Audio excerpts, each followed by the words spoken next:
Continuando pues nuestra exposición, tenemos el gobierno de Augusto B. Leguía, su primer gobierno, que estuvo caracterizado por un hecho bastante pues brusco al inicio, que pasaba el 29 de mayo, algunos líderes del Partido Demócrata capturaron pues al presidente y exigieron su renuncia. Sin embargo, Leguía se negó a firmar esta renuncia y a este proceso se le conoce como el Día del Carácter.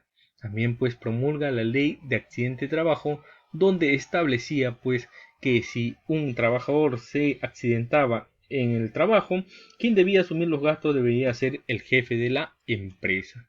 También en 1911 se da el descubrimiento de Machu Picchu a cargo del arqueólogo Hiram Bingham.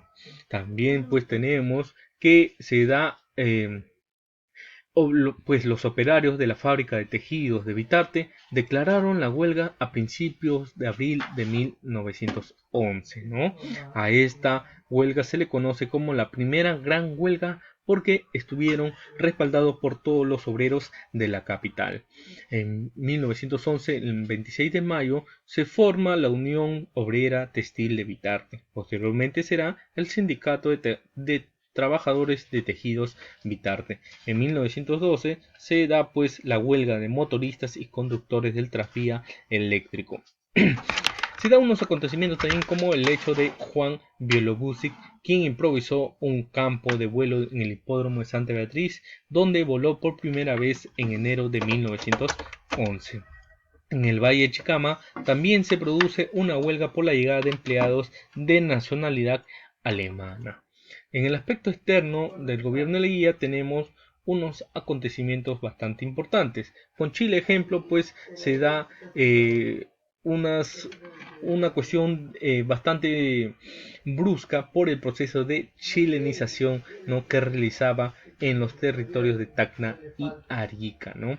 Con Ecuador sucede un problema limítrofe, ¿no?, en la cual Ecuador se negaba pues reconocer el fallo que se había dado por parte del rey de España, Alfonso XIII, ¿no? Sin embargo, Perú ordenó la movilización de sus tropas al mando del general Enrique Varela, ¿no? Pero no se llegó a un conflicto armado, ¿no?, debido a la mediación de Estados Unidos, Brasil y Argentina. A este proceso se le conoce como la Convención de la Haya. Con Colombia también se produjo un conflicto armado. Acá sí se produjo un conflicto armado debido a la ocupación colombiana a los territorios peruanos, ¿no? Para ello se envió de expedición a cargo del comandante pues Óscar R. Benavides, quien derrotó las tropas colombianas en la batalla de la Pedrera, ¿no? Con Brasil, pues se había producido un incidente entre caucheros peruanos y brasileños en las zonas del río Yurúa y Purus que ambos países alegaban les pertenecía. Sin embargo, ambos gobiernos firmaron el Tratado Velarde-Río Branco el 8 de septiembre de 1909. Y con Bolivia pues se firma el Tratado Polo Sánchez Bustamante, en la cual constituye un pacto de ejecución del laudo argentino, con el objetivo de firmar acuerdos de acuerdo a las fronteras que existían, ¿no? También pues tenemos el gobierno de Guillermo Billinghus. ¿Qué pasaba? Pues el Partido Civil lanzó a su candidato, pero también pues el Partido Demócrata lanzó a su candidato. En este caso, el Partido Civil consideraba que ya no había nadie más que participe, ¿no?, en estas elecciones. Sin embargo, Billinghus aparece sorpresivamente y gana estas elecciones. ¿Qué pasaba? Pues en la Alameda de los Descalzos presentó un cartel muy característico, donde decía pan descomunal de 5 centavos de Billinghus y pan pequeñito de 20 centavos de Aspillaga. Así nació la denominación de pan grande al futuro gobierno de Billinghus. También pues las manifestaciones populares llegaron a Billinghus a que fuera nombrado presidente. El gobierno de Billinghus representa el primer populismo en el Perú, porque se dieron una serie de medidas a favor de las clases populares, ¿no? También en 1912 en el Callao surge un movimiento de reclamaciones obreras iniciados por la Unión General de Jornaleros en busca de una jornada de 8 horas de trabajo. Para el 10 de enero de 1913 se pide la resolución que otorga solo a los jornaleros del Muelle y de Arcena del Callao las 8 horas de trabajo. Solamente para estos dos, ojo con eso, todavía no es a nivel nacional. Se pide el decreto de reglamento a huelgas en la que permite pues el nombramiento de 3 delegados de los obreros como representante ante los patrones. También en 1913 hubo una matanza de campesinos en Chuquito y Azángaro en la región de Puno. Se envía pues a Teodomiro Gutiérrez Cuevas con la intención de analizar la problemática campesina e indígena en la Sierra Sur. Sin embargo, Teodomiro Gutiérrez Cuevas posteriormente se rebela contra el Estado peruano. Ojo con eso, vamos a verlo también. El fin de gobierno, pues lo que pasa es que Billinghurst tenía mucha oposición dentro del Congreso y por ello lo disolvió. Sin embargo, la disolución solamente era posible a través de un plebiscito, de una consulta. Por ello, en la madrugada del 4 de febrero de 1914 se efectúa el pronunciamiento de Óscar R. Benavides, el coronel Benavides, con la que inició la sublevación en el cuartel de Santa Catalina que tenemos en la imagen, ¿no? Con destino al Palacio de Gobierno. Posteriormente, Billinghurst fue tomado prisionero y deportado rumbo a Iquique, donde falleció. Derrocado Billinghurst, se formó la Junta de Gobierno presidida por Benavides, con la ausencia del Congreso, pero sin embargo el Congreso nombró al coronel Benavides como presidente provisorio y lo ascendió a general. Así se traza el primer gobierno de Benavides de 1914 a 1915. Tuvo como principal objetivo convocar las elecciones presidenciales. Sin embargo, se da el problema de la Brea y Pariñas, una cuestión de medición y de dinero, ¿no? En la que supuestamente por cada pertenencia que explotaba la Brea y Pariñas, esta empresa pagaba 30 soles de oro. Sin embargo, en 1888, la medición de dicho campo tenía supuestamente 10 pertenencias, por ello solamente la Brea y Pariñas pagaba 300 soles de oro. Pero ¿qué pasa? Pues la Junta de Gobierno ordenó llevar a cabo una nueva medición de dicho campo, que reveló la existencia de 41.614 pertenencias, ¿no? Solamente había 10, pero en realidad existían 41.614 pertenencias.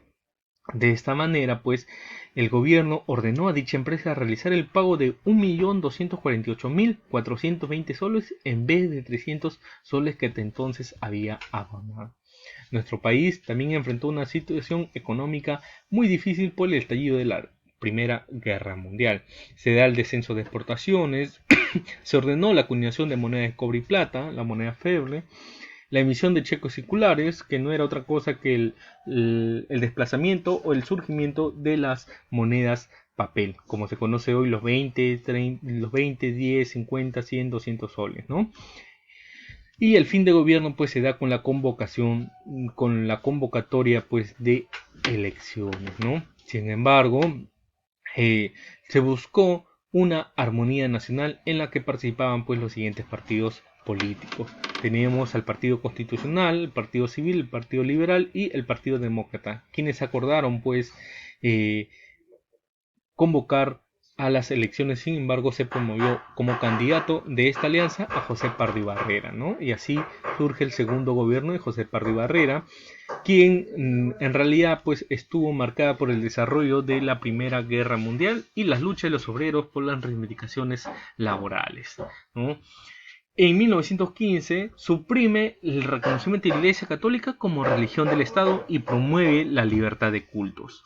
También pues se da la sublevación de Teodomiro Gutiérrez Cuevas Rumimaki, ¿no? ¿Se acuerdan ustedes que había ido pues Teodomiro Gutiérrez Cuevas había ido a Puno a revisar o a investigar por qué se había dado la matanza en Chuquito, ¿no? Y a Zángaro?